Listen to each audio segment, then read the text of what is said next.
So my name is Sandra Jitianu. I'm a management consultant and I'm the business owner of IDEOGRAF, who is now organizing this series.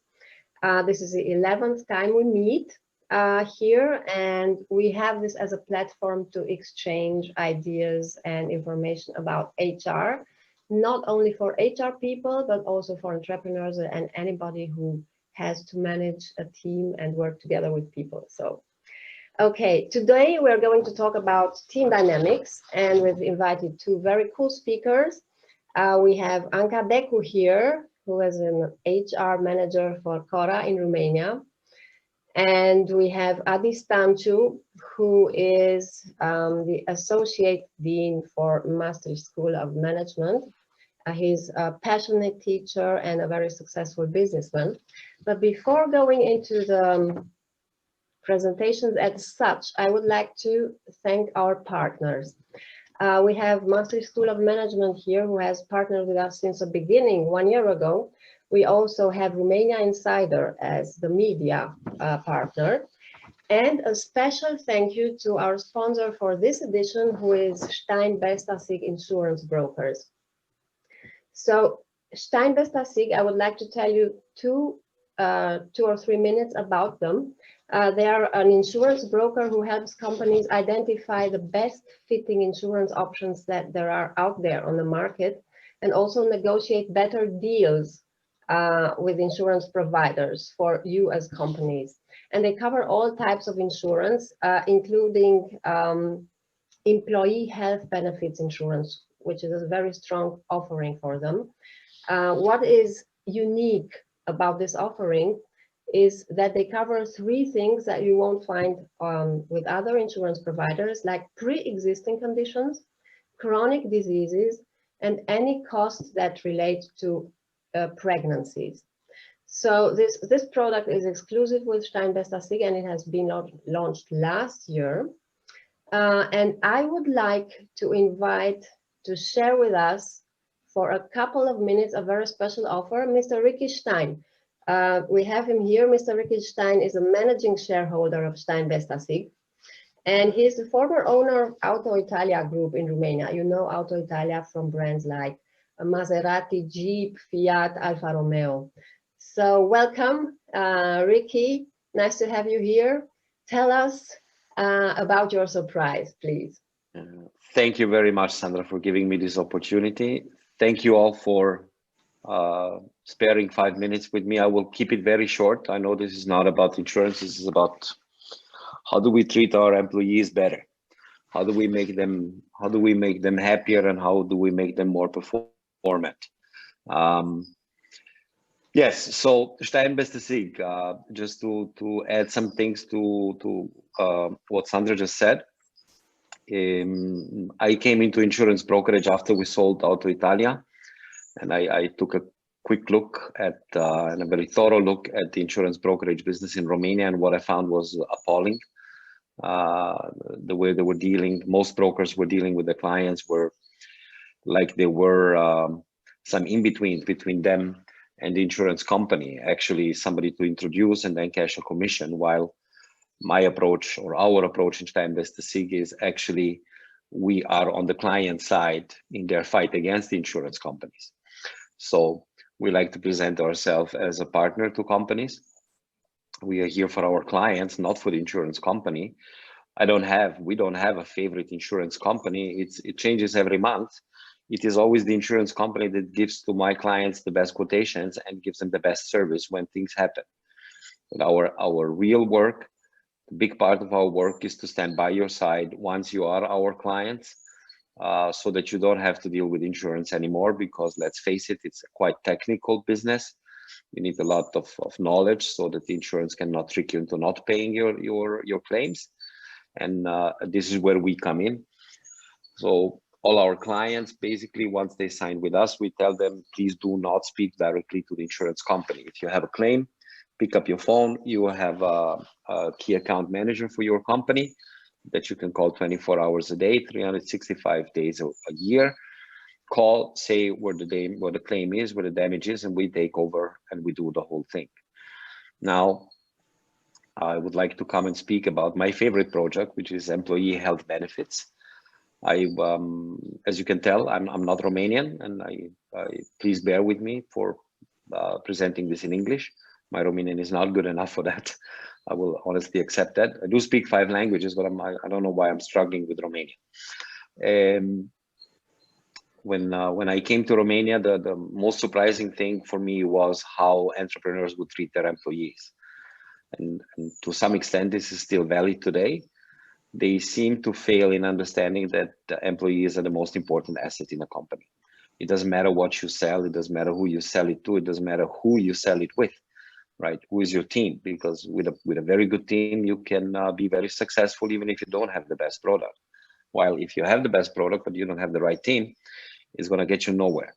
So all our focus I have several other companies as well. I'm also now currently a distributor of New Holland agriculture machinery, very interesting business. And the basis of our success with this business is the way we treat our employees. So when it comes to employee health benefits, I have been bothering the insurance companies to provide me a good product for the last 3 years, because I was not willing to sell their products, as I don't like their products. I don't think they're a good deal, neither for the employer nor for the employee, and even less for the government, for the country of Romania, which is an important aspect. So after bothering them for 3 years and realizing that they were not moving on that, I decided to launch our own employee health benefits product, which is very complete. It's very covering. It's valid throughout the nation. It's even valid when you're abroad and something happens. You can go to a clinic or to a hospital abroad and it will still be covered. We cover about 90% of the territory with agreements with medical health services providers, meaning there is a direct billing in place. So your employee doesn't have to pay on the spot. He just calls our call center when he doesn't feel well. We set up the appointment. He goes to the clinic or hospital or laboratory where he is already expected. And then he just... Ricky, I know you have some offering. Yes, I do. For the people who are here in this meeting. Yes, I do. Can you tell us?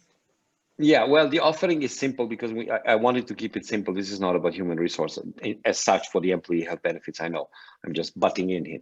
So the offer that I can make you very, very gladly is to make a free audit of your insurance coverage. Now, preferably, of course, on the employee health benefits, because you're all human resource people and you love your colleagues.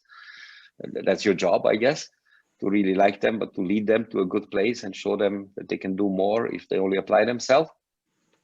So what I can do is offer a free screening of whatever insurance coverage that you have. The screening is highly confidential. We sign an NDA before we do that, so no data gets lost or gets taken to the wrong place. And within 2 weeks, you will receive a report that will tell you from a technical aspect whether your current existing insurance coverage is up to the task, or if you're missing some coverage, or you have some redundant coverages that you shouldn't have. And then we can also tell you whether we are able to do this for a bit less money with a better service. So that's the offering. I have a strong focus on employee health benefits because I love my employees and I really want them to have the thing. But if you have other insurance coverage, we'll be happy to look into that too. So I will leave you with that, enough with the sales pitch. And I hope I could catch 1% of your attention, and that would already be a success for me. Thanks a lot, Ricky. So if you're interested and would like to pursue this offering, just please drop me your name or your email in the chat to me, and we'll come back to you. And let's proceed to the speeches that we have. And I would like to invite Anca. Anca Decu, who is managing the HR operations for the 11 hypermarkets that Cora has in Romania. You have 3,000 employees all over the country. And I know you've been going through kind of struggles because, of course, this different privilege that your different types of employees have in your company, right? Some of them could stay and work from home, and of course the others had to be walking on the shop floor. So Anca, please tell us about how you managed to keep this running in harmony. Yeah, First of all, Sandra, thank you for having me. I'm honored to share not the stage, but the screen with Adrian Stanciu, whom I admire very much. Before I begin, I want to apologize for my level of English because, as you said, I operate in a French company, so I do not speak English, not on the daily basis, but never. So that being said, yes, for us, this was quite a challenge. I know that everybody had this pressure to send their employees working remotely, basically from one day to another. For all companies that imply a huge organizational effort, but for us, it was also that we had 90% of our employees that had to come to work on a daily basis in the front line. And how do we say, I want you to work from home, but the others, you should come on a daily basis, even though you are facing the same risks. So I have some slides that I would like to share with you, and I hope I will know how to do it. Good.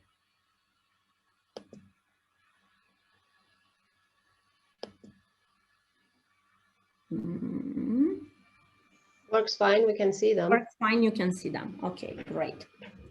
So, as you said, we are a retailer that has 11 stores and almost 3,000 employees, and 200 employees are on key positions, and they were sent to work from home since the beginning of March till late of May. In the same time, we deal with, as you've experienced, increased demands. We had 100% growth of the online activity, and it was very obvious that we split the activity because we do not have a separate office building, but we share the same premises with our colleagues from one store in particular. So the fact that the supply chain, the buyers went to work remotely was noticed. What we feared the most was that this action will demotivate people in stores, that they will think we care less about them, that they are in a way discriminated, and we feared an increase in the leaves of absence or block resignations. I will tell you why we were wrong, because neither of these had happened. But it wasn't only that we were wrong because we thought they are more fragile than they really were, but also because we put in place some actions which proved to be effective, and I would like to share these actions with you.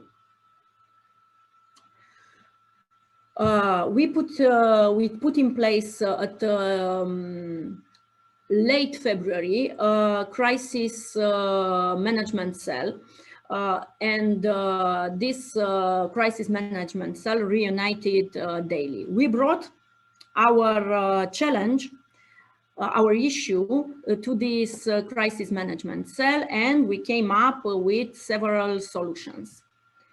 The first thing we did was to turn the workplace into a safe environment, regardless of the costs and regardless of the difficulty to find at the time protective products as masks, because you know that was the issue back then, even gloves.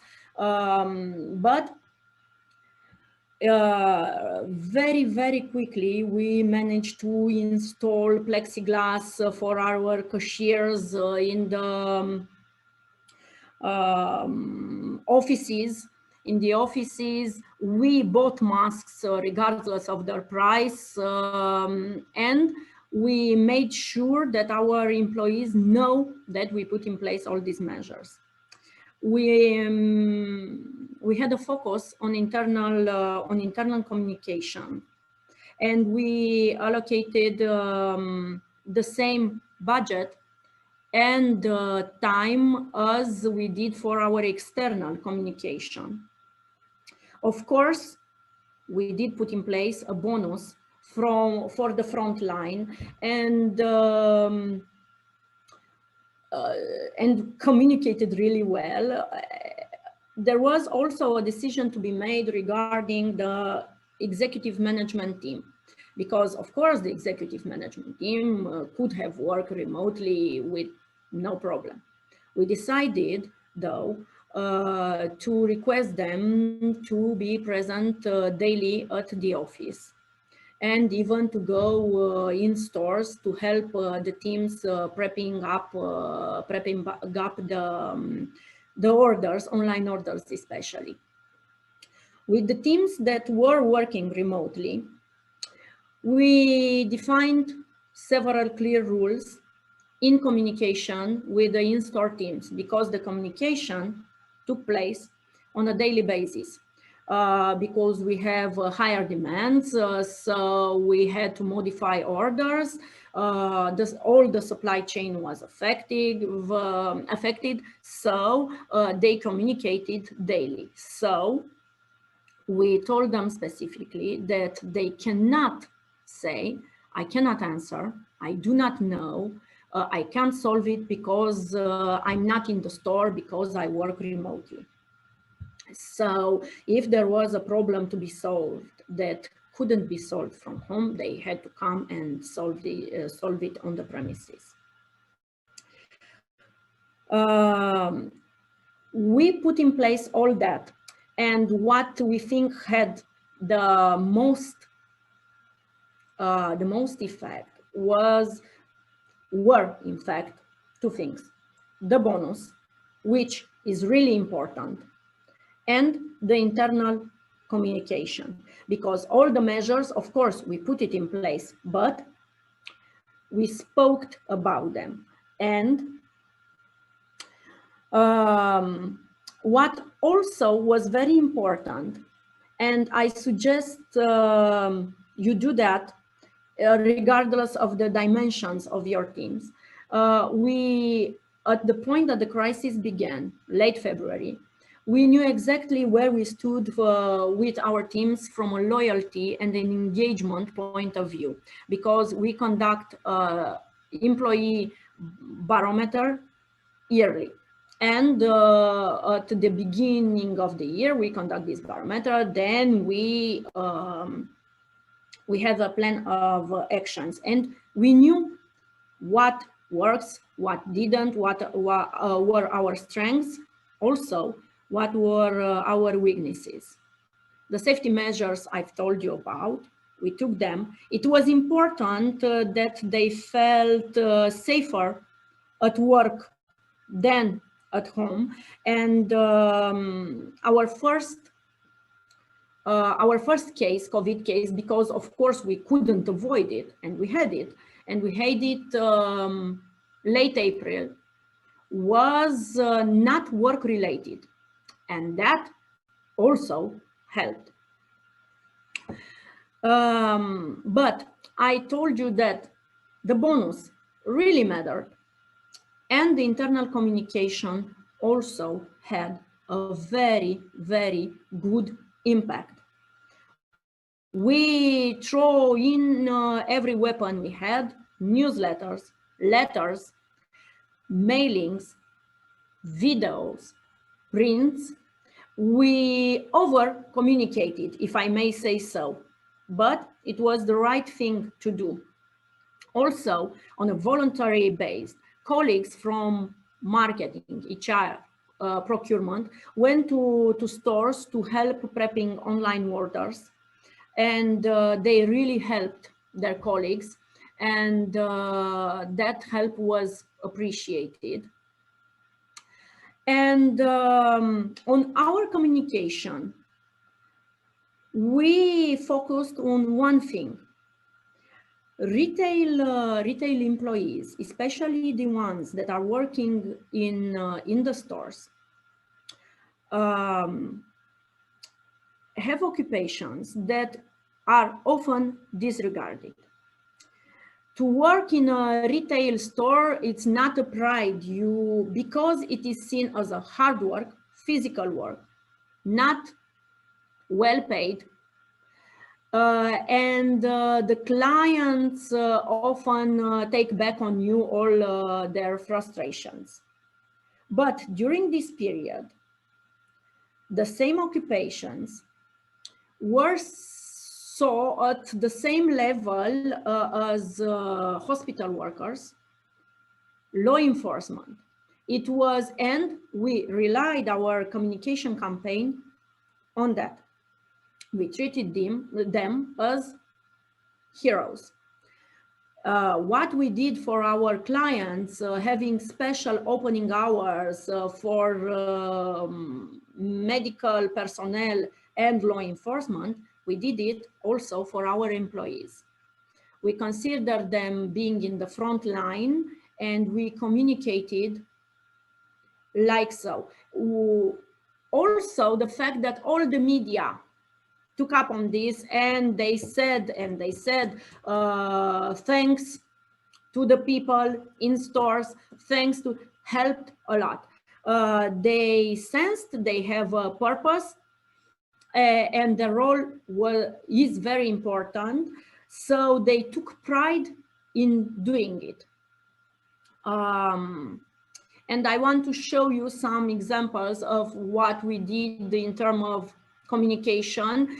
It was even if you say this, if you see this on Facebook, it was also destined for our employees. We have high reach with our Facebook posts between the employees, high reach and shares.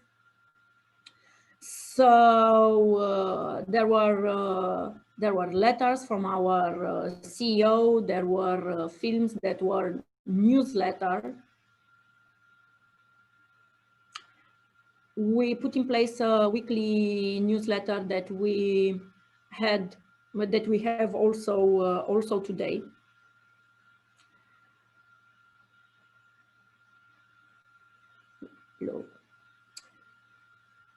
And I want to also show you and share with you some figures that I think speaks the best about what we succeeded to do with all the actions we put in place.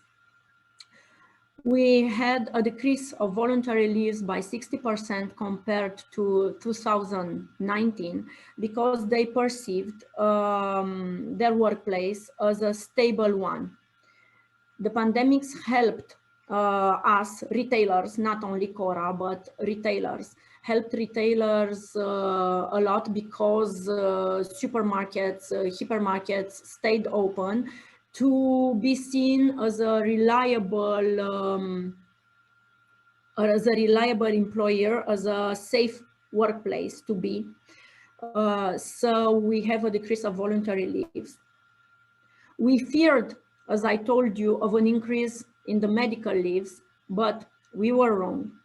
We had a spike in March, but then, as you see, in April and May, our absence rate was lower than the one in 2019, and we had a gain in productivity, and that gain in productivity still holds up. We are 7% higher in productivity because the pandemics also had another effect. It helped the teams to work better together. So if before in our stores they worked only on their perimeter, during the lockdown period they work on all perimeters, and that held up. So what we should retain, that it is important to have engaged teams, and you have to know what are your strengths and weaknesses. So that means you should conduct not barometers, but maybe focus groups with your employees. You can do whatever it suits you, but to know where you stand for on an engagement level, you have to communicate.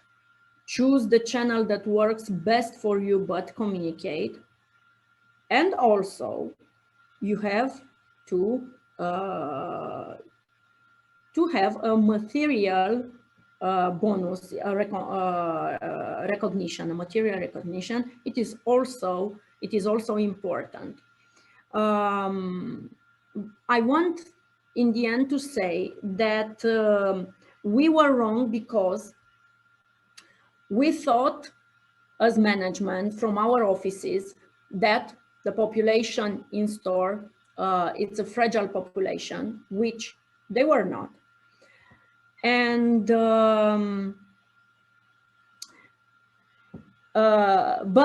but we have, I might say, maybe a population that is fragile, and is the population that is working remotely.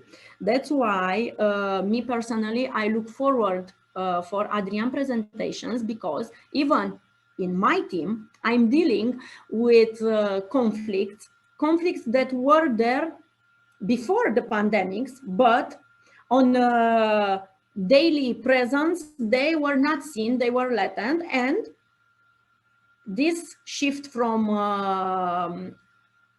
offline working to online brought up all the conflicts, and I would like to know how can I transform them in opportunities, because at this point I'm lacking the knowledge. Yeah.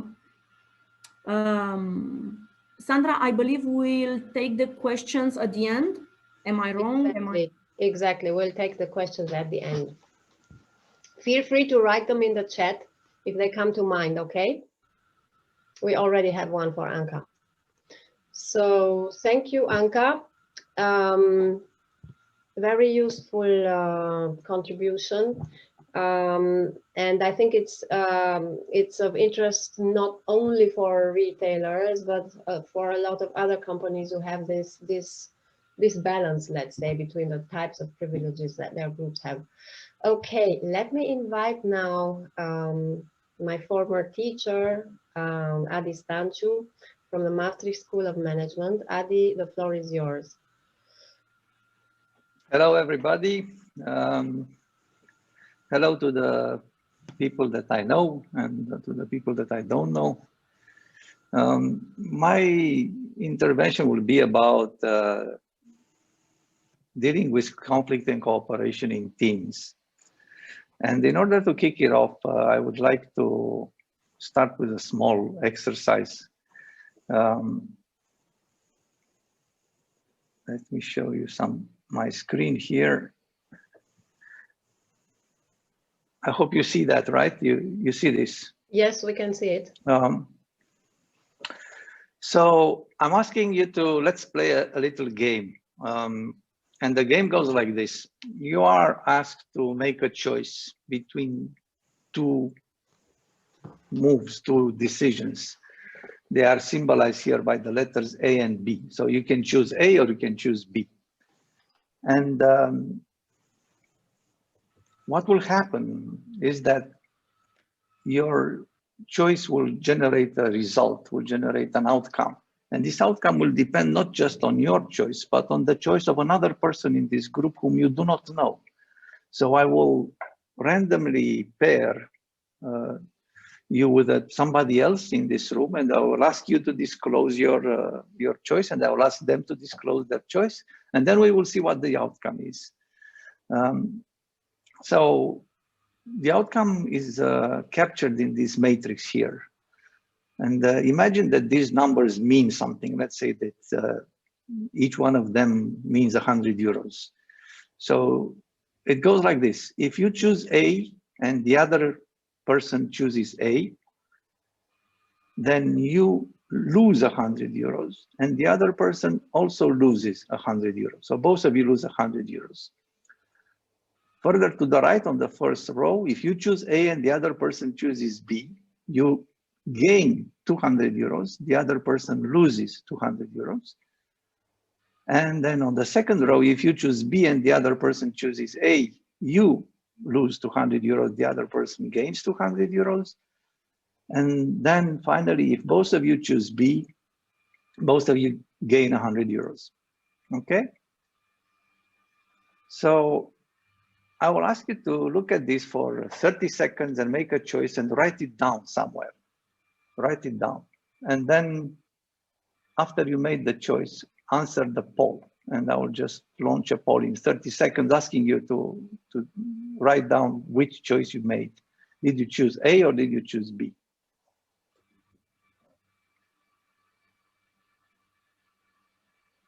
If you have questions about it, there is something you didn't understand, put them in the chat, please. Adi, you tell me when you want me to launch the poll. I have the button here. I can do it myself. Okay. Thanks.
Okay, we have 10 answers out of 22. Can I ask everybody who made a decision to write down their answers now so that we can close it?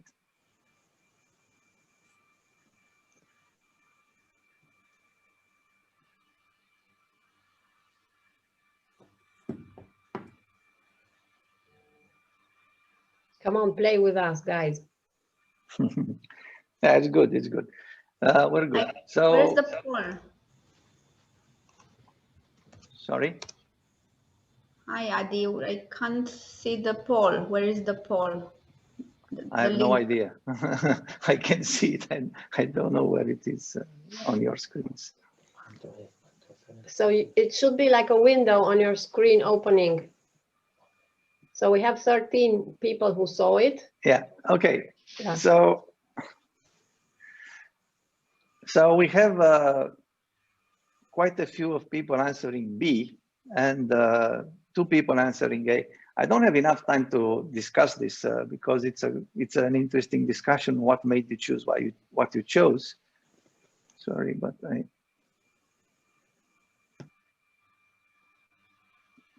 don't know what I did, but I pressed some wrong buttons here. Okay, do you want to end the poll? Here's the reason. Yes, I'll end the poll. Yeah, can you end the poll for me, please? Yeah. Okay, so.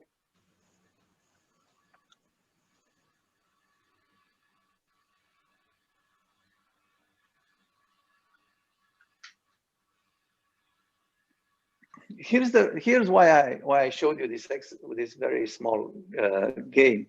This is a very interesting and important game that speaks volumes about social collaboration and also about why do we have the social values that we have.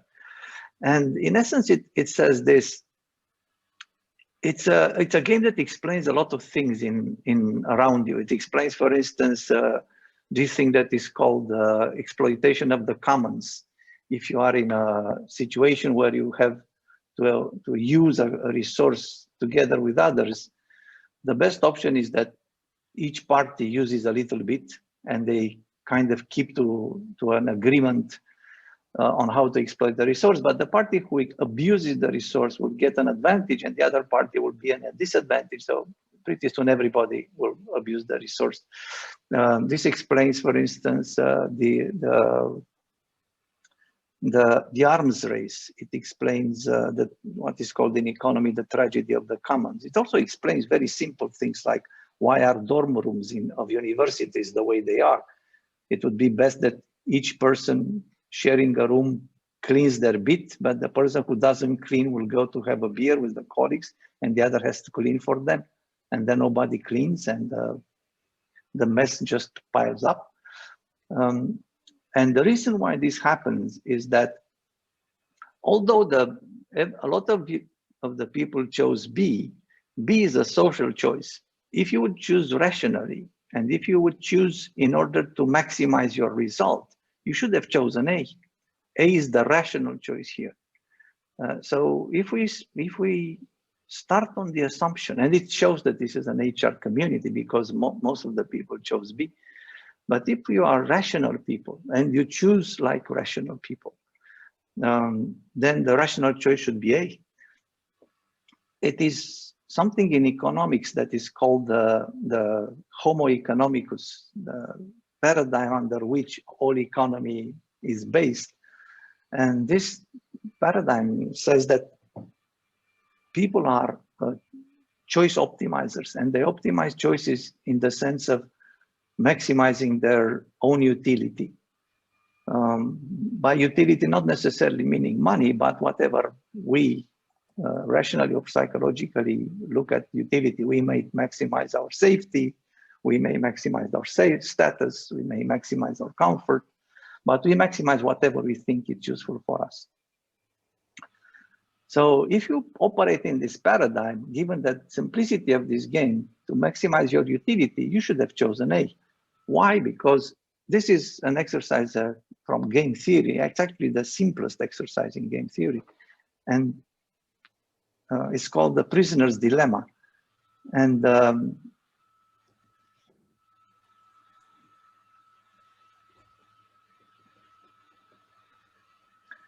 I'll just explain why it's a rational choice. The rational choice is A because in this paradigm that you are a utility optimizers, A is what is called in game theory a strictly dominant strategy. That means that, for instance, if you choose A and the other party chooses A, you lose 100 euros. But if you had chosen B, you would have lost 200 euros. So to lose 100 euros is not optimal, but it's better than to lose 200 euros, so you should choose A.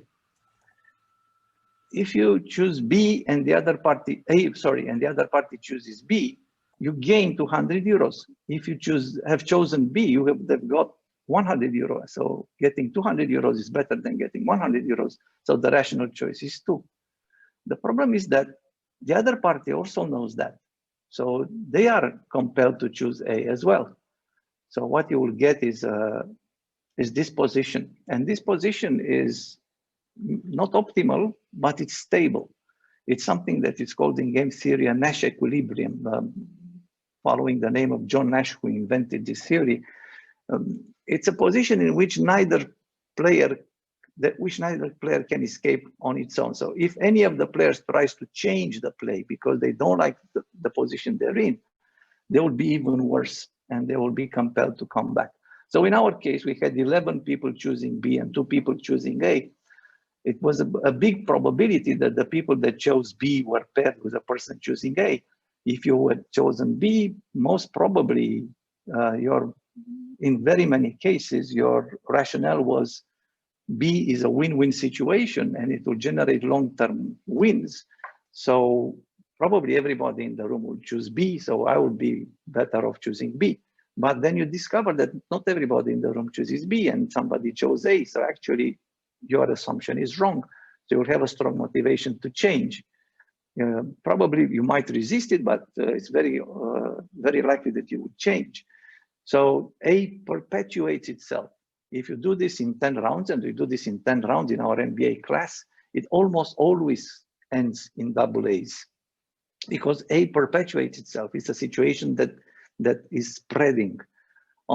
B is not an equilibrium situation. A is an equilibrium situation. So if you were paired with a B, then you would be fine. If we would play it again, you would play B again, but then this time you have a bigger chance of meeting an A, and the next time a bigger chance of meeting an A.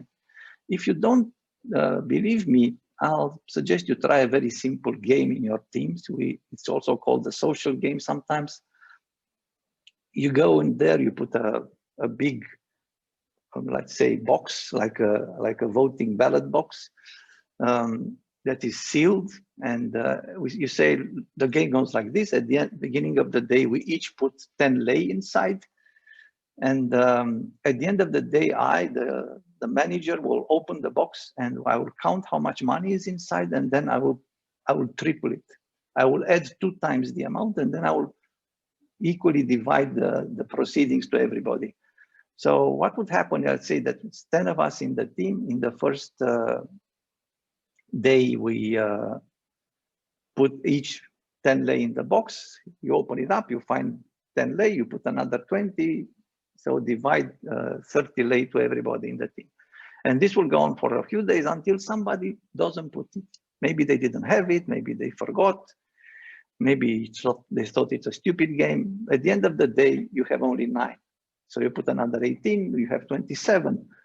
It's still good. So I came with 10, I left with 27. It's still a good outcome for me. But somebody came with 0 and got out with 27. So the next day, another person doesn't put, and the next day, another 3 people don't put, and the next day, nobody puts money. So this kind of selfish, if you want, behavior spreads around very easily. So collaboration actually requires that we behave socially in groups. It doesn't work if we don't behave socially in groups. And if you ask yourself, what does it take to behave socially in groups? There are a few absolutely elementary conditions, and you have to look around in your teams and ask yourself, before you ask anything about conflict, ask yourself, are we actually a team?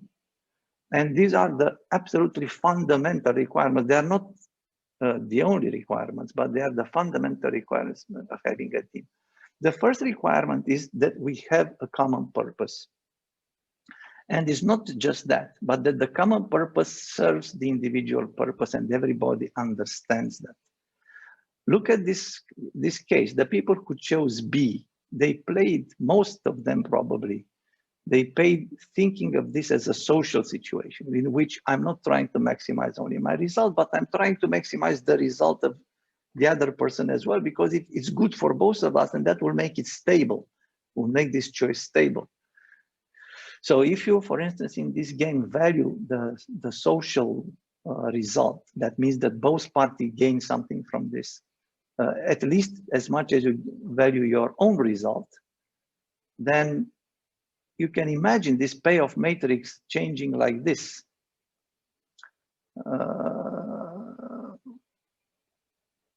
Like this, yeah. So in this case, the equilibrium position will be down here, because if everybody believes that the social choice is better for everybody, even for themselves, they will stay in this position, it will become stable. So the social choice must be very well understood by everybody, but there's another condition here. The social choice, or that means the greater good, the common good, should serve the individual good, not the other way around. People are not altruistic and generous. It's a myth, and you'll lose the trust of your team if you try to build it on this myth. People are reciprocally altruistic, and you can see that in all cultures of the world. There is not a culture in the world that doesn't have a principle, a social principle that says something on the lines of do unto others what you want to be done unto you. That's the definition of reciprocal altruism. You are altruistic in environments in which altruism pays back. If altruism doesn't pay back, you stop being altruistic, like that social game very well demonstrates. So it's absolutely important that we have a common goal, and this common goal serves every individual goal. That I, as an individual, cannot be successful if we don't achieve our common goal. So now look at your groups and ask yourself this first question. the first question here is, does my team share a common goal? And if so, which is that? Many people, when I ask them this question, come up with answers that are pretty much pie in the sky. We all have a common goal of making this company great. Come on, nobody has this as a common goal. We all have the common goal to have a good results in our department. Really? Do you measure me for this? Do you talk to me about the results of the department, or do you talk to me about my individual performance results? And the acid test is the following. Can I be successful if the team is not? Can I be successful in a losing team? If your answer is yes, you do not have a team, period. That is in itself impossible. If you are can be successful, if the system allows you to be successful in a losing team, you do not have a team. So the number one condition here is that you have a common goal that serves the individual goals, not the other way around, and that people understand that and are aligned to that. And the system supports this kind of behavior and attitude. But there are other conditions.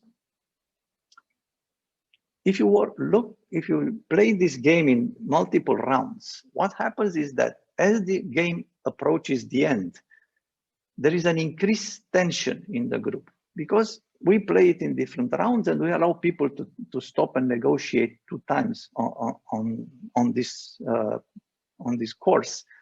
And usually what they negotiate is that they start moving from double A's to double B's.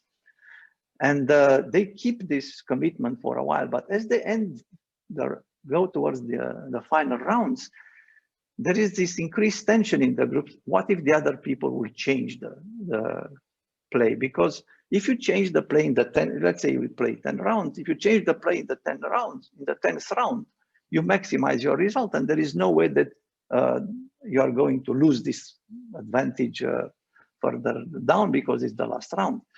So, but everybody knows that it's best to change your game in the 10th round.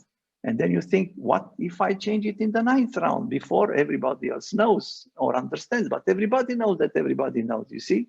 So people typically change their games in the 6th or 7th round. And from that onward, they just keep on losing.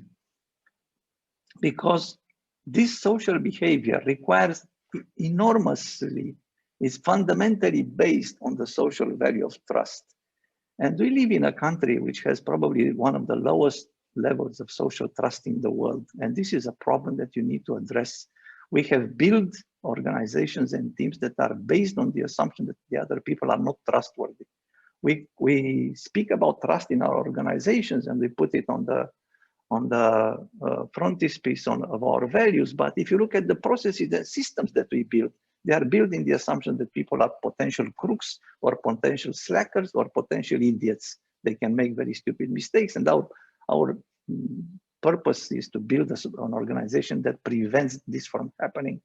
So you are looked upon by the organization and by your team as inherently untrustworthy. And this is jeopardizing dramatically the ability of the team to collaborate. It's not enough, though, to have trust. You need another, at least 2 values, if you want, or 2 fundamental principles for a team to work. You need more, but these 3 are absolutely paramount. You need personal responsibility and accountability. You need people to behave in responsible ways. You need them to live up to what they promise, to make commitments to their team members and then follow through to those commitments, and to keep themselves accountable to the group, and the group to keep them accountable to the group. And we have a lot of teams where people don't keep each other accountable. They don't feel it's their job to keep each other accountable. It's the job of the manager to do that. If this is the situation in your team, you don't have a team. And the third one is equity. If the proceeds of the team are not distributed equitably, or people don't believe that they are distributed equitably, there is a strong incentive to stop behaving socially. Equity is the second pillar of our, there are 2 major pillars of our moral foundations. One of them is care and the other is equity. They are very, very deeply ingrained, and you'll find it in monkeys.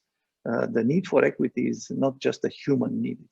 It's a need that is widespread in the highly evolved mammals that live in groups. So These three pillars are absolutely essential in order to, as values, in order to have a team. Trust inside the team, personal responsibility and accountability to the group, and equity in the way the work is distributed, and the proceedings of the work are distributed. And there is another layer here, which is if you tolerate jerks. Because the example that I gave you with the social game is that bad behavior spreads very rapidly. So I've seen a lot of situations where in my customers where people tolerated jerks in the team just because they had good individual results and they couldn't afford to lose them. That if you do that, you don't have a team. So think about this. Do you have a common purpose? Do you have these three values strongly embedded in the team? And do you never tolerate jerks? If this happens, you have the fundamentals required to have a team. If any of them doesn't happen, you don't have a team. You just call it team, but it's not a team, and it will never be a team. Now, having said that, once you do have a team, the next thing you need to do is to help them deal with conflict. In very many teams, conflict is seen as something wrong. And the reason why conflict is seen as something wrong is that it generates strife and problems. But if you look at conflict in this way, then your, how should I put it, common ethos in the team will become not being conflictual, being nice to others, because you confuse the idea of being nice with the idea of being non-conflictual. And when you try to be non-conflictual, what you get is a disaster. Most of the bad ideas that were, or bad decisions that were made in the world were made by groups that tried to avoid internal conflict. Creation and innovation requires conflict. It's impossible to create without conflict. If we have a group of 10 people who come into a room and they agree on everything, the first question you need to ask yourselves is, why do we put 10 people in the room in the first place? If they all have the same mind. In generally speaking, if you ask people why do they work in teams and groups, they will ask you because of the diversity of opinions. Diversity of opinions means conflict of opinions. If you don't have conflict of opinions, then you don't have diversity. If you don't have diversity, you don't have creation, you don't have ideation, you don't have anything. But on the other hand, what you do is a group where people try to please each other and they are prepared to make catastrophic decisions in order to please each other. And this has happened a lot of time. I do this with many people in many situations. I do all sorts of exercises to show this. And the worst situation is where people try to avoid conflict because they feel that conflict is dangerous. Now, conflict can be dangerous, that's true. But what is really catastrophic is the absence of it. Now, when you think about, okay, we accept that conflict needs to happen in order to have creation of idea and ideation, but we also know that in our teams, whenever we have conflict, actually we don't have creation and ideation, we just have quarrels and bad juju and bad emotions. And how do we deal with that? And the answer is, you need to understand that there are two types of conflict. There is a conflict that creates and the conflict that destroys. That is a conflict that builds and the conflict that breaks. So there is a conflict that we call constructive conflict or EU conflict. Yeah, it's a good conflict. And there is a disconflict, it's a destructive conflict. And what's the difference between the two? The main difference between the two is that constructive conflicts are about the truth, are about ideas. Destructive conflicts are about egos, are about people trying to be right. There is a fundamental difference between these two types of conflict. And most of the time you actually see these conflicts. You see destructive conflicts that are masqueraded as constructive conflicts. You see people doing criticism and call it feedback, for instance. I'll give you just one example. If you ask yourself, what is feedback? What is feedback? The main, if you want, aspect of feedback is that I cannot give you feedback about you. That's not feedback, that's criticism. The only feedback I can give is about me. I can tell you about your impact, I can help you understand your impact. Because if I do that, I work on the assumption of good intentions from your side. If I'm giving feedback about you, I'm working on the assumption of bad intentions or bad character on your side. And that is just criticism and judgment, and it will push you to reject the feedback and become defensive. So the same goes here. I'll give you a simple example. Whenever you see people arguing in order to win an argument, that argument is not about the idea, it's about themselves. Why? Because if you're arguing to win an argument, your assumption is that my idea is 100% right and the other idea is 100% wrong. This never happens, it's impossible. So the question is, are you so naive that you think that this is possible? No, you're not. But it doesn't matter. For you, the idea doesn't matter. The idea is just a playground.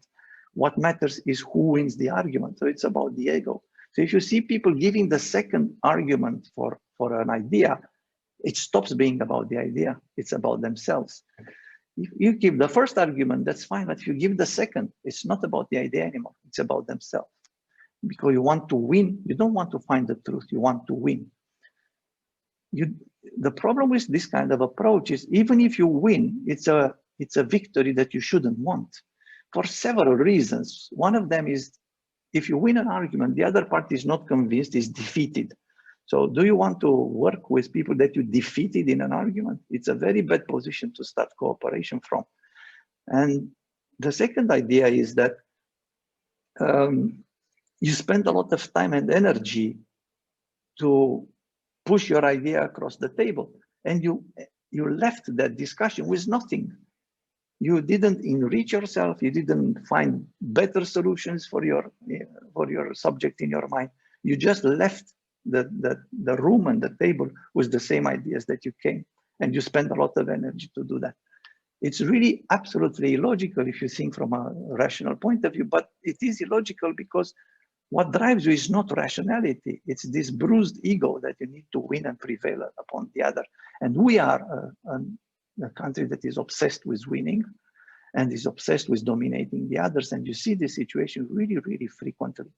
And you need to, first of all, recognize it in others and recognize it in yourself before you can do anything about it, and understand that it's completely irrational and unproductive if you look at the subject this way.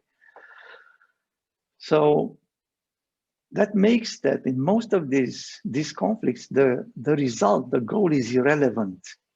Not only I don't have a common goal with the other people, but I really don't care about the goal. I care about who comes out shining from this discussion.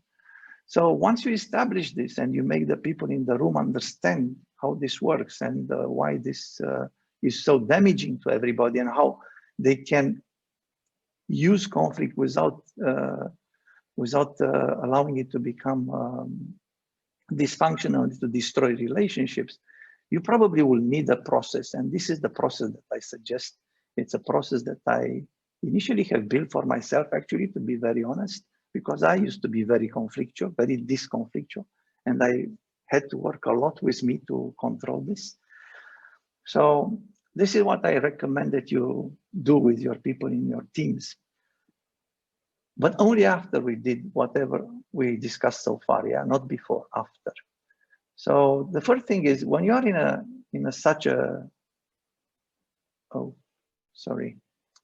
when you are in such a conflict, the first thing that you do, and the basic heuristic here is present your arguments as if you want to convince the others, but listen to their arguments as if you wanted to be convinced. So listen with the intent of accepting, suspend your judgment. That's the first exercise you need to do. And this goes hand in hand with item number 2 that says, put yourself in doubt first. Give the others the presumption of good intent and of competence. Assume that they are well-intended and competent. When you listen to them and you think about their ideas, it's an assumption. You don't need to stop your judgment. You don't need to abandon your judgment. Just suspend it for a while. Allow yourself the freedom of mind to be persuaded of an opinion that you are personally not sharing. I ask my students in my class very often this question. Imagine that you meet somebody that you respect a lot, and they say something that you think is very stupid. What would you do? And the answers typically move around this spectrum. I would be very gentle in telling him that this is not a good idea. I will try to protect his emotions. I will maybe ignore the situation because I don't want him to feel bad. I will start to ask questions to make him understand that his idea is not good. Very rarely I find people saying, I will put myself in doubt. I will think, maybe he is right. Maybe there is something that I don't understand. Maybe my understanding is not good enough. So it's very common that if we think that somebody is wrong, our mind thinks it's wrong. So we treat respect like respecting the other person's right to be wrong. But we don't treat respect like respecting the other person's abilities and judgment and doubting that I really understood what the person was saying and trying to dig deeper and understand better.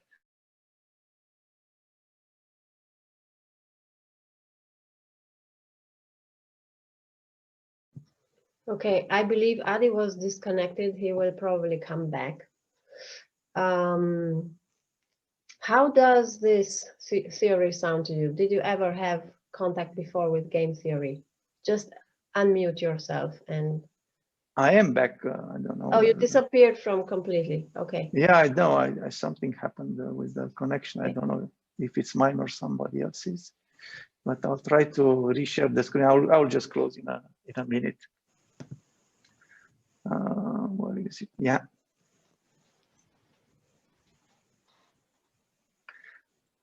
So we were at this step with clarifying and look for a deep understanding. That's probably what it's natural to do. If you put yourself in doubt, then you start to try to clarify. And the key here is to try to clarify not just the position, but the principles on which the position was built, to go back to first principles. The reason for this is that it would probably be easier to find agreement on first principle than it is to find on positions. And positions can vary if you agree on first principles and if you agree to support together the first principles on which your positions are built. And then the next thing is to try to integrate. Now is the moment to try to say, okay, is there a way I can accept this idea or this position or at least part of it? And after this, you will identify two very important things. You'll identify what you agree with, and you'll be surprised, I promise you, that you'll find many things that you agree with, even if you don't agree to the final solution, but you agree with many things in between. And you also identify the difference. And very often people have very little difference in opinion, and they argue for hours about that because they stop being aware that where they differ is a very small area, and the whole discussion gets out of hand. Then you need to acknowledge and reinforce the agreement before you start discussing what differs, where you differ. You need to agree and reinforce where you agree. This gives the other party a strong foundation on which to start to negotiate the differences of our opinion. And this only now and only now is the moment that you can find the solution to your disagreement. So to put it all in a nutshell, conflict is necessary and needs to happen. Without conflict, teams are dysfunctional, radically dysfunctional, not just a little bit, radically dysfunctional. At the same time, in order to allow conflict to be treated constructively, you have to have those conditions that I mentioned earlier, the fundamentals of a team. If you do not have that, it's impossible to have constructive conflict inside the teams. And this is something that happens a lot in organizations. I very frequently talk to managers who spend a lot of their time arbitrating conflict, and they wonder why their people cannot solve their conflicts on their own. And the reason why they cannot solve their conflicts on their own, the fundamentals are not there. They don't share a common goal. They don't trust each other. They do not have the same understanding about how cooperation should work. And if you do not have that, it's impossible for people to solve their conflicts on their own. So what they do, they come to arbitrage. And usually this arbitrage moves up and up in the organization until they find a position where people share the same goals and they can find a platform to to solve the conflict between them. And I stop here.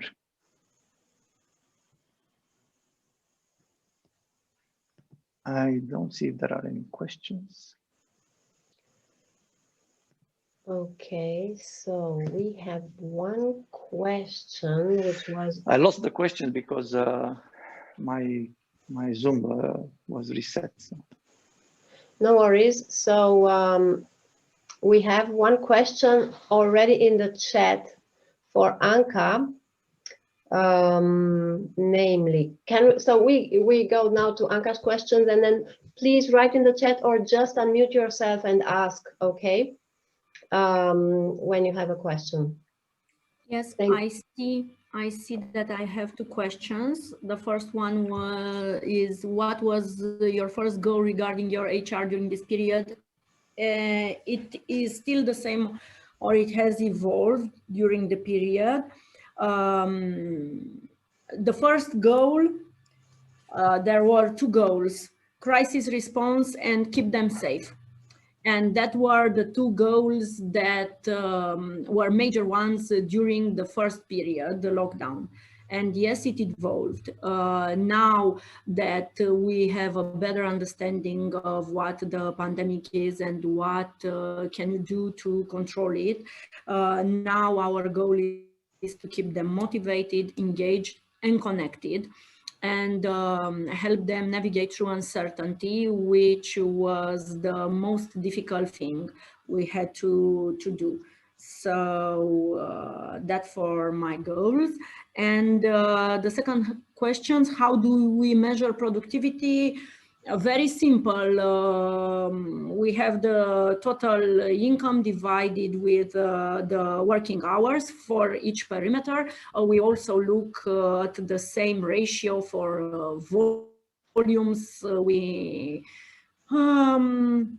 Volumes we navigate a number of pieces, but it is a quite simple formula, the classic one.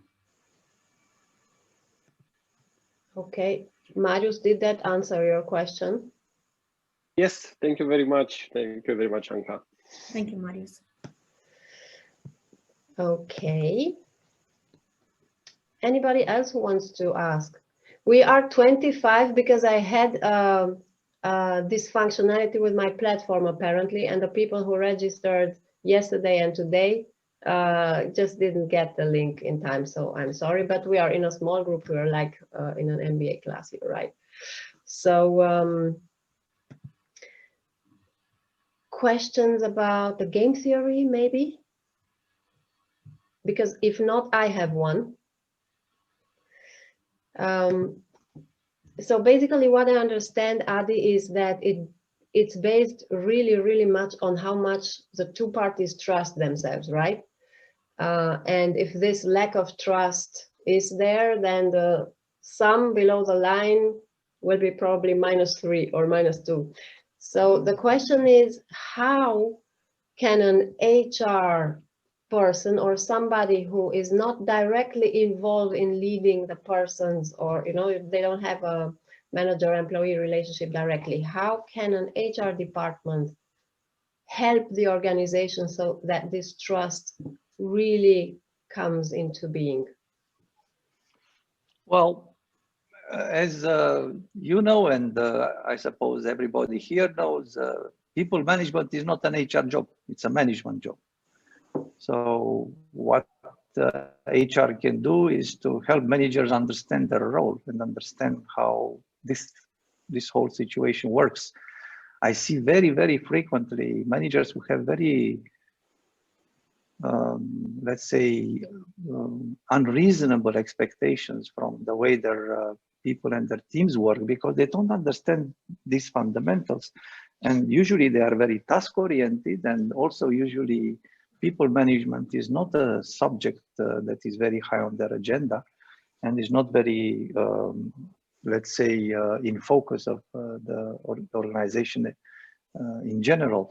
I know organization where people management is completely zero in terms of focus, so nobody asks them, about things about dealing with their employees, they are expected to understand somehow magically and know how to deal with all these situations. And this is not the case. So HR can help by making senior management and also middle managers aware of the need of a better understanding of human dynamics and how human relationships work. Very simple concepts sometimes for people who work in HR and who understand better this are very little understood by operational managers.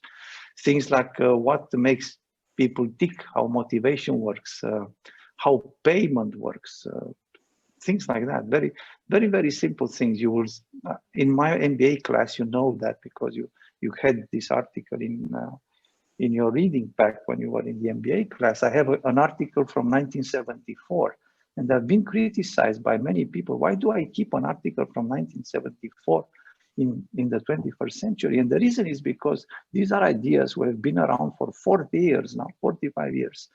And they're still not understood in very many cases by managers.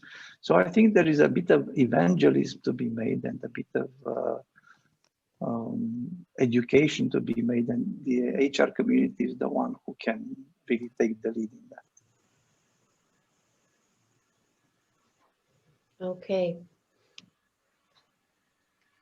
If it does ring any bell or another question from you in your experience, our dear participants, just feel free and let's take advantage of Adi's presence here for some more half hour.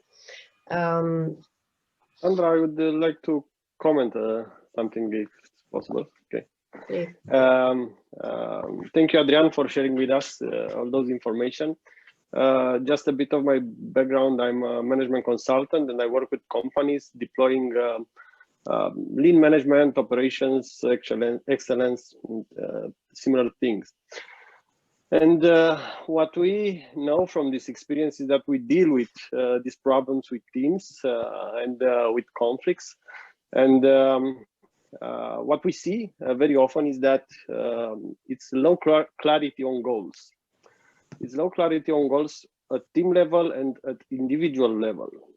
For example, if you ask somebody what is your goal, they say I have to reach this KPI, but what's the goal behind it?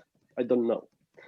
So from here further, I wonder how they can be motivated to work just for an KPI.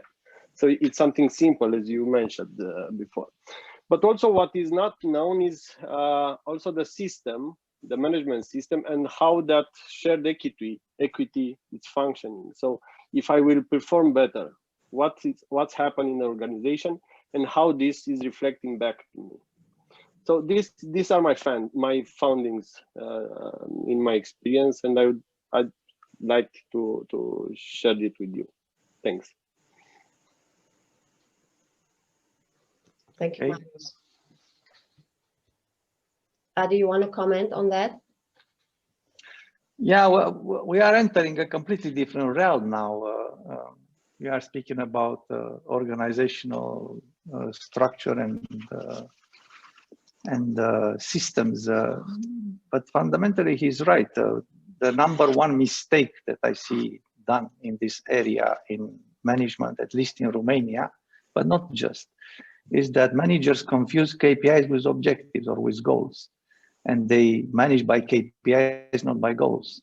So one of the things that I do in the companies where I consult on this subject is to introduce this idea of mission. What is your personal mission, the team mission, the project mission, and this idea that the mission beats the KPIs.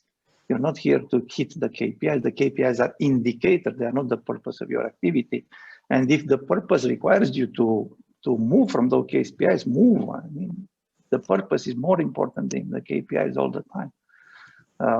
I had a client once, for just to give you an example, who works in healthcare, and they try to introduce KPIs for everybody. And I told them, I challenge you to find working KPIs for the janitors in the hospital.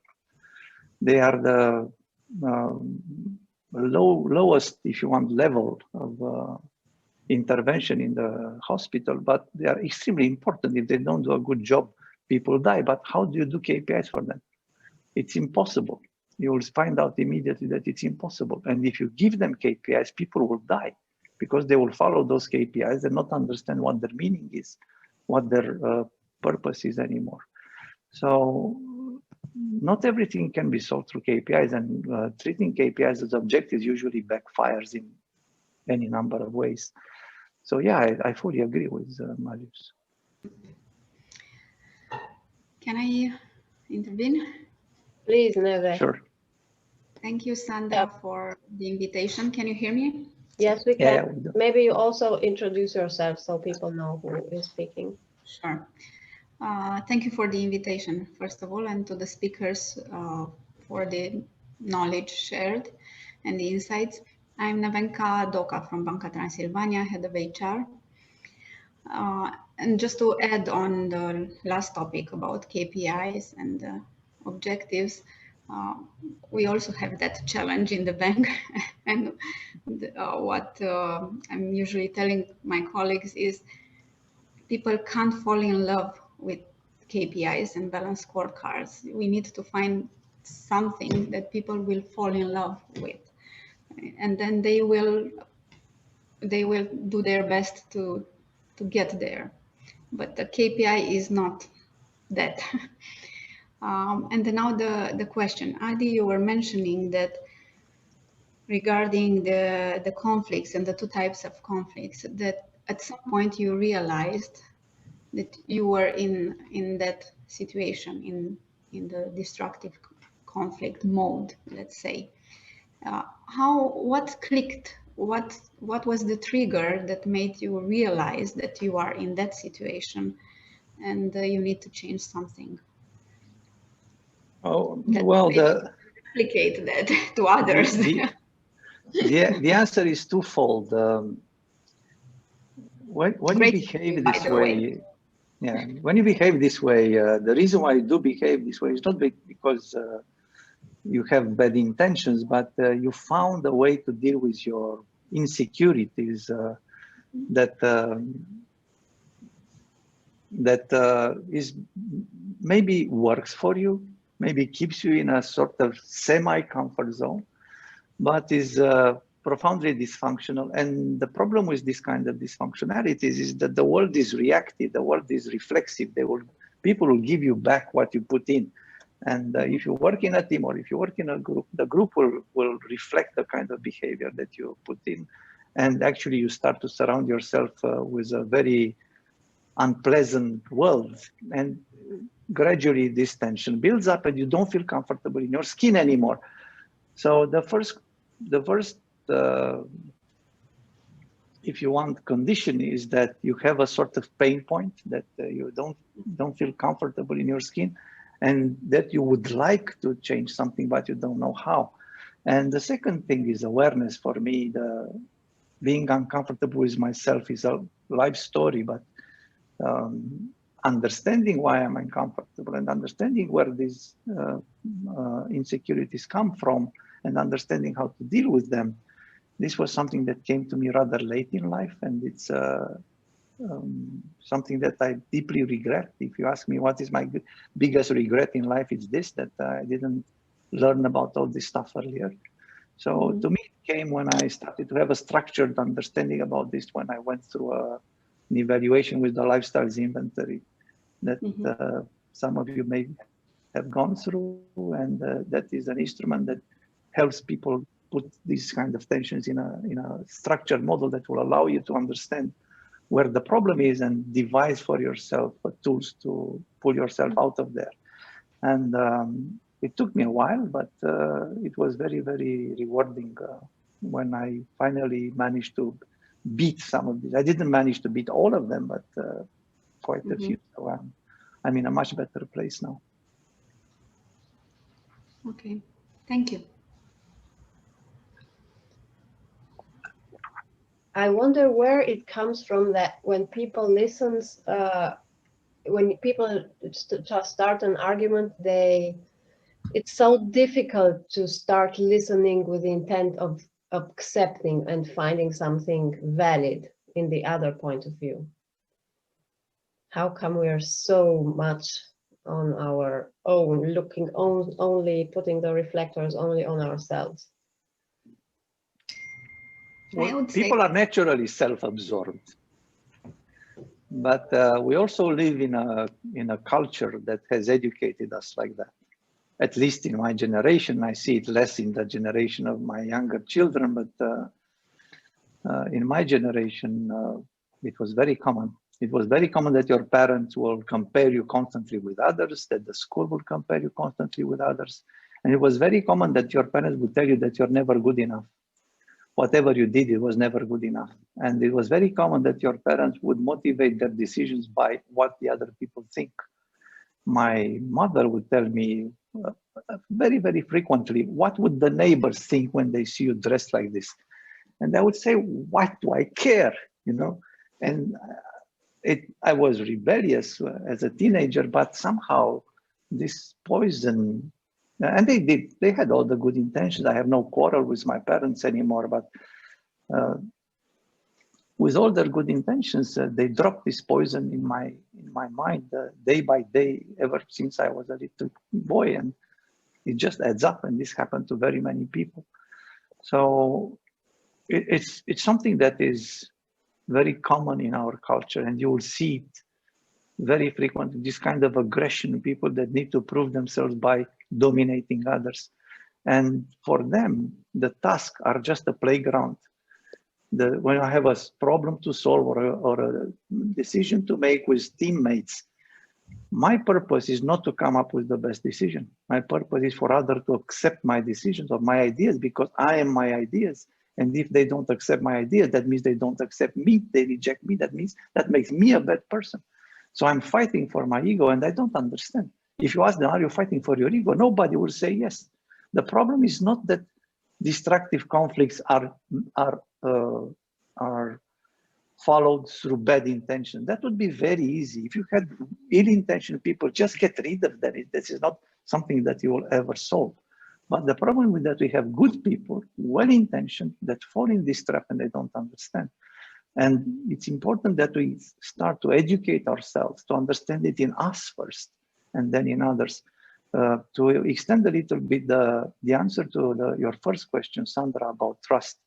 The biggest problem we have with trust in organizations and groups is that we live in a culture where people believe that trust is something that you gain. So you are in a new relationship, the other person should gain your trust. This is a losing paradigm, because trust always starts by giving. You cannot build trust in a group unless you start by giving. And it's a very simple explanation here. Imagine a group where everybody expects the other people to gain their trust. Nothing happens. And this is the situation in many groups. It only works if you start by giving. And we have organizations who tell you systematically, we will trust you if you prove to be trustworthy. Now, this is fundamentally the wrong approach. You should go the other way around. Yeah. So you should build in your organization a certain tolerance to mistake, a certain acceptance that mistakes of good intentions are not dramatic. And if you want to build safeguards, you build safeguards there where the risk of making a bad decision is dramatically large. But we find companies where there are safeguards built for risks that are completely immaterial and that happen once in a blue moon. And then they build a whole process behind that. Of course, that people feel untrusted. We have a raised hand from Laura. Please, Laura, yes. Unmute yourself. Yes, hello. I would have a question here. During this time, I saw managers struggling to manage their teams. And what do you think? It's their own shortcomings and the culture, and probably also education that they went through, that are making for them the decisions more difficult now, because they have now also a personal level because of this medical emergency, medical pandemic. that they have to consider when managing their people. They have to take in consideration also this aspect, not only the indicators, the KPIs, the goals, the company objectives that are based on money. They have to look now how to organize their teams also based on this kind of pandemic issues. What do you think? What is more challenging? The chaos created by this crisis, the fact that they are not trusting their people enough to work remotely? What do you see as a main challenge for managing? I personally am not the best qualified in this room to answer this, but I'll give you one angle and then maybe I'll pass the question to whoever in the room has better insights about this. The angle I have is the following. I frequently have this discussion with customers when they tell me that they are very proud and very happy of such a good team that they have. And I look in their history, and people that tell me this are people who have enjoyed a period of sustained growth and success. And I tell them, you do not know if you have a good team until you have a major failure. The way that the teams show their value is in times of failure, not in times of success. In times of success, like the English say, the high tide raises all ships. In times of success, everybody is happy, and they may seem to be a good team because there is no reason to be in a conflict with the others. But as soon as you hit an obstacle, you will see if you have a team. What happens in a team is that the obstacle is our obstacle. Whereas if you don't have a strong team, what happens is the obstacle is somebody else's obstacle. And sometimes you have people who are happy that you hit an obstacle because this validates their point of view or the fact that they do not trust the direction in which the team is moving. So you will see that people who build strong teams will fare better through crises, including this one, than people who didn't bother about the quality and the strengths, if you want, inside their teams in the good times. At the same time, there are other challenges as well. And the one that I know is that teams need to be emotionally attached. It's not just a rational link of having a common goal, but an emotional attachment that we share the same value of sort of affiliation. Affiliation requires close connection. It's very difficult to affiliate people on Zoom. It's impossible to affiliate people on Zoom with cameras closed. So this situation has created a lot of additional challenges that, in my view, are unsolvable. So a manager should be, in my opinion, very strict about this. So for instance, if we have a Zoom meeting, I would not allow anybody to have the camera off, even if they are in the kitchen or whatever. I will not allow everybody to have the camera off. And I will put a strong emphasis on doing social events, even on Zoom, that will allow people to keep at least a little bit of these social and emotional bonds. But there are other challenges that others are facing, I'm sure. That's what I also observed when joining in on bigger Zoom meetings. Once you make this, it's actually a commitment to just turn on your camera. Feel free to turn on your cameras, dear participants. So when you have this little skin in the game, you're actually more engaged also psychologically, besides intellectually and emotionally. So it makes your attention somehow more to be there and vibrate on what's happening in the room. Yeah, and we are more engaged as well. It's virtually impossible to talk to a blank screen. It's true. It's almost like delivering training to people with a mask on. Adi, I know you love this too.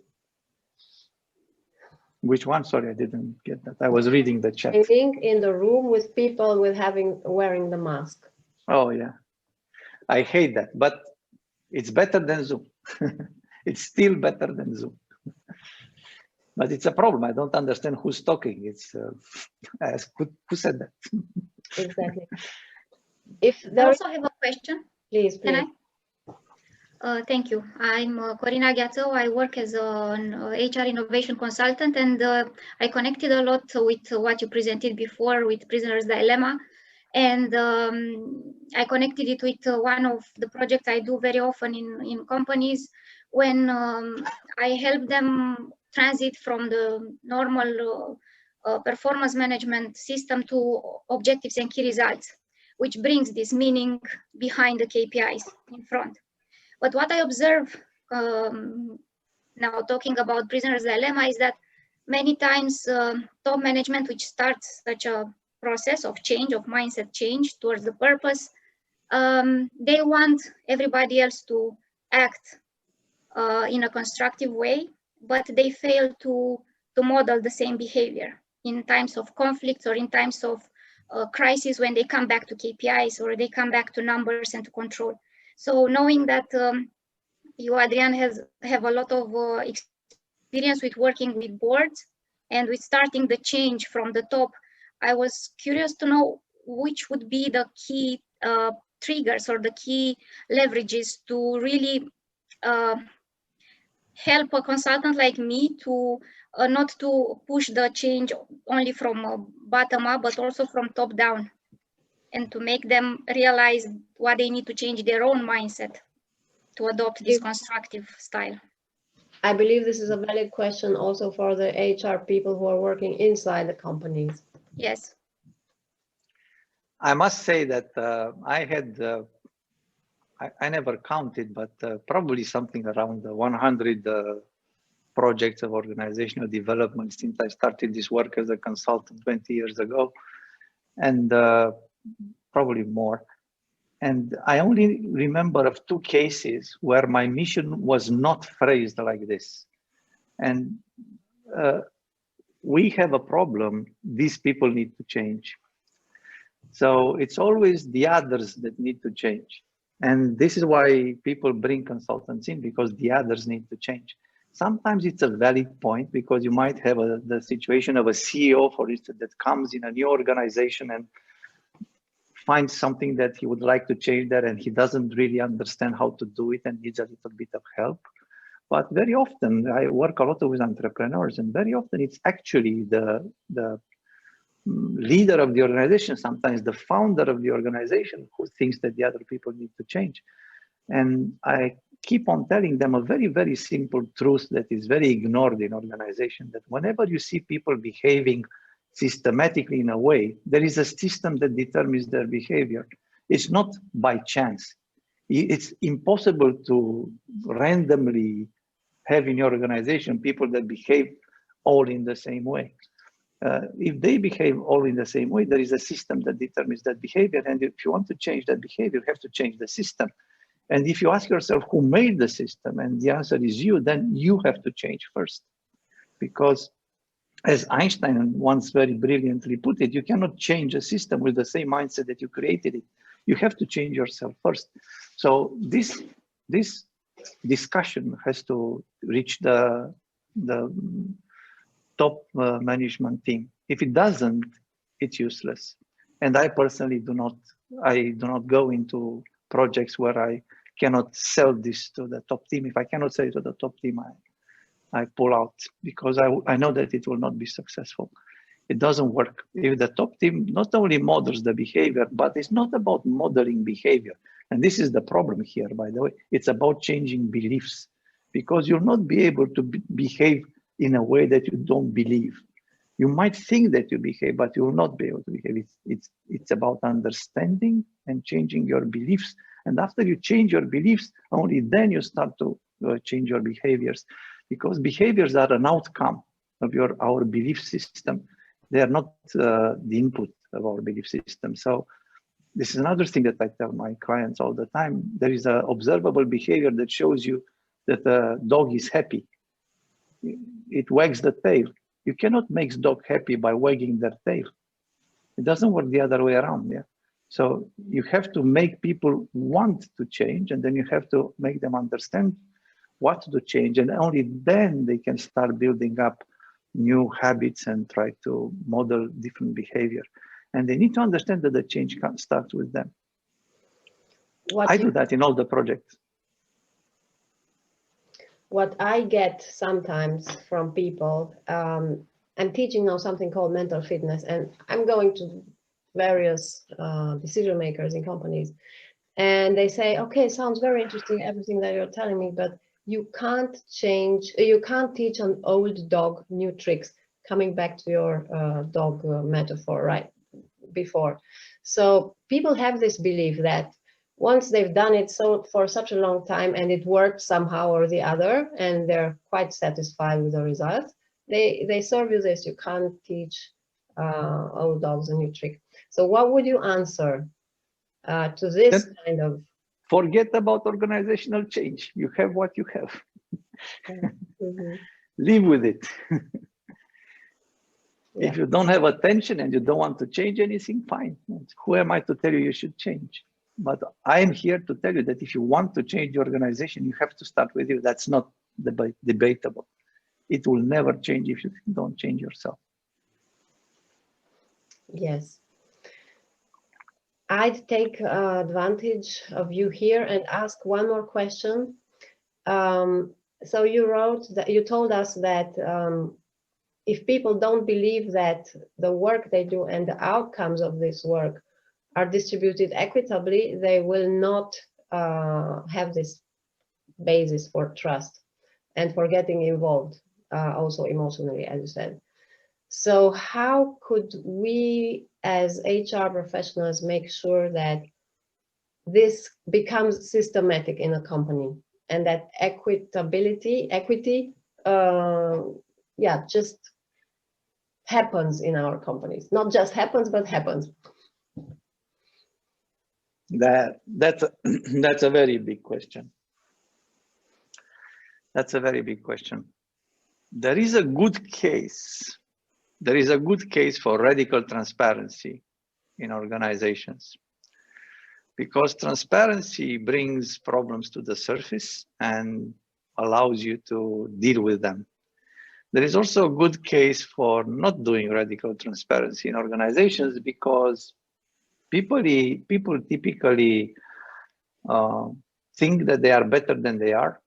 And if you make it radically transparent in the organization, it's a big discussion. You start a big discussion and a big conflict.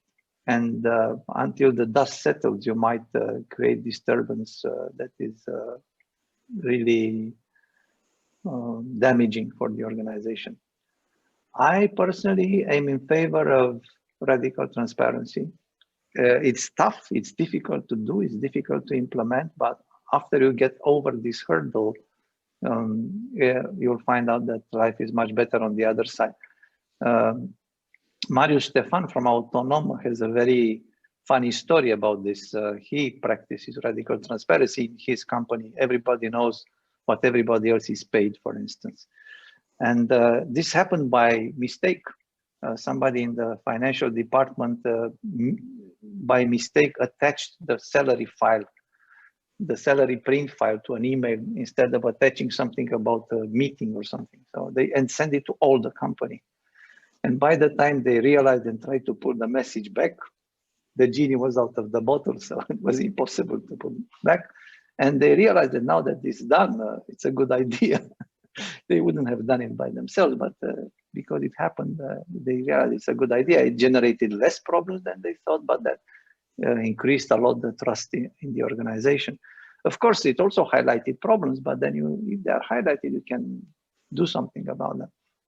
An alternative to that is to have very solid principles by which you base things like compensations, bonuses, and stuff like that. I personally am a big adversary of variable pay. I think in 99% of cases, it doesn't work. It's not that it doesn't work, it works against what you are trying to achieve. And sometimes variable pay is seen as a way of building equity between people, so that the top performers are paid better. And that might be more transparent, because you can communicate these goals and objectives on which you base your variable pay. But I think everything should be perceived as equitable. All the policies in the company should be perceived as equitable. I think that HR in general does a good job on that. And I think most of the HR managers I met are really, really attuned to this subject of equity. Some of them are actually obsessed with it. It's not, I'm not saying this in a negative way, but it's a good thing to be obsessed with equity. But it's not just an HR job. It's also a way that the whole system is built and operated. And to put it all in a nutshell, the only long-term solution that I see is radical transparency. Which is a very risky thing somehow. Yeah, it is. Because and for some companies, it might be impossible, like banks, for instance, or something, who have strong regulatory hurdles to. But people who don't have regulatory hurdles can try it. Adi, but you dropped another small bomb today with saying that you're completely against variable systems. And to apply, yeah, maybe for another meeting. For another. I used to be a fan, and now I'm a big adversary. Because I'm trying to apply what you just said and listen, listen with curiosity. So, can you explain? Not give a full speech, but just give us the principle that lies behind this conviction of yours. Fundamentally, the main reason why there are several, but the main one that I'm against it is the way that the variable pay works. And by variable pay, I mean contingent variable pay. That is based on something, it's based on objectives, performance, hitting some targets. And it works by focusing the mind. It's like you imagine that you have a horse and you put blinkers on a horse. Yeah. You put blinkers on a horse because everything here is distraction and you don't want that distraction to happen. You want to keep them focused on the road. But this assumes two things, that you have a road and you have a clear path to destination. So because variable pay works by focusing and motivating effort. So if you have a situation where the success in your business comes from effort and from focusing on the destination and keeping yourself on the road, and the road is clear and marked, then variable pay works. The problem with variable pay is that 99% of businesses used to work like that 100 years ago. Imagine that you are in a assembly line in a factory. This is what work looked like. It was very clear what you had to do. Your effort made the difference. And now we are moving into a situation where 80% of GDP comes from services, and services are by definition volatile. And now you ask people you keep the same system on, in which you keep them on a straight path, the straight and narrow, and you expect them to perform. And it doesn't work. It works actually against you. Not only doesn't work, it works against you. So variable pay is the main enemy of innovation and creativity. Number one victim of variable pay is innovation and creativity. And the second victim of variable pay is teamwork. So if you need teamwork and innovation, there you have it. You just shot yourself in the foot. If you are building walls and all your people put one brick on top of the other, then it works very well. Yeah, very interesting, especially that now we're going through a more VUCA word than ever, ambiguous and volatile and everything. So I guess that this applies now more than ever, that you need innovation, and if you put this variable pay there, people will just stick to what they know they have to do in order to get that money, right? Yeah. Oh. We are loss averse. So if you are putting me in a situation where I have to think, how good would it be if I try something new? And then I look at, I might lose what I have if I try something new. Loss aversion wins hands down. The factor is about 3. So the reaction that we have to loss versus the reaction that we have to gain for the same objective value is about 3 to 1. So loss aversion is big. But I have here a comment, if I may. So it's said that working at the distance kills the teamwork and affects a lot creativity, because you can be more productive if you work on your own, but the fact that you don't work together with the team in the same place doesn't encourage too much innovation and creativity. So how do you see this fixed or addressed in the near future as we continue working from the distance? I cannot, unfortunately. I don't see a solution apart from what I just said, to keep the team close and to force some level of connection. But the problem here is not just keeping the team close, but it's, you know, in an office space, creativity and innovation also has an element of serendipity. You have chance encounters with others. You meet people on the corridors, you meet people in the cafeteria, you gossip a little bit, you talk a little bit about projects, and things come out from this kind of interactions, unplanned, unstructured interactions. Creativity requires serendipity and a little bit of chaos. And you cannot have this, or it's very difficult to have this on Zoom. So projects that are linear, in which you just put individual contributions together and you assemble something from individual contributions, work better remotely. But projects that are creative work worse. And if we will keep working from home for a while, I don't know how this tension will be solved. I really don't know. I have no instinct about this, and certainly no experience. You know? Sorry. Okay. Can I add something here, if it's okay? Sorry, say that again. I may add something here, if it's okay for you. Please. Yeah, a couple of minutes. I think after the pandemic will disappear, the threat will disappear. People can start meet each other, project-based, one-to-one or one-to-many, outside of the company. I saw this for me has happened. So I think now we are on Zoom because we don't want to put each other in risk. But otherwise, we may still work from home and meet each other when we need. So this may be something that would help.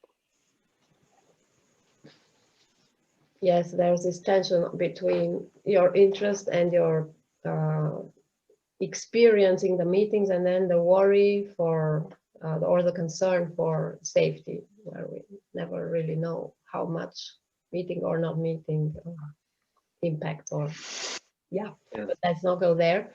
I'd like to thank everybody for joining. I will have recorded this meeting and it will be posted online if you want to share with your colleagues who couldn't get inside because they registered only yesterday and my system didn't work.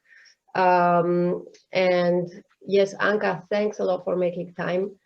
Anca Decu from Cora and Adrian Stanciu from Maastricht School of Management. Thank you very much also to our partners. Again, the MSM Romania, also Romania Insider, who is our media partner. And thank you to Ricky Stein from Stein Bestasig Insurance Brokers. And hope to see you next time with smart speakers as you're used to already, and smart questions and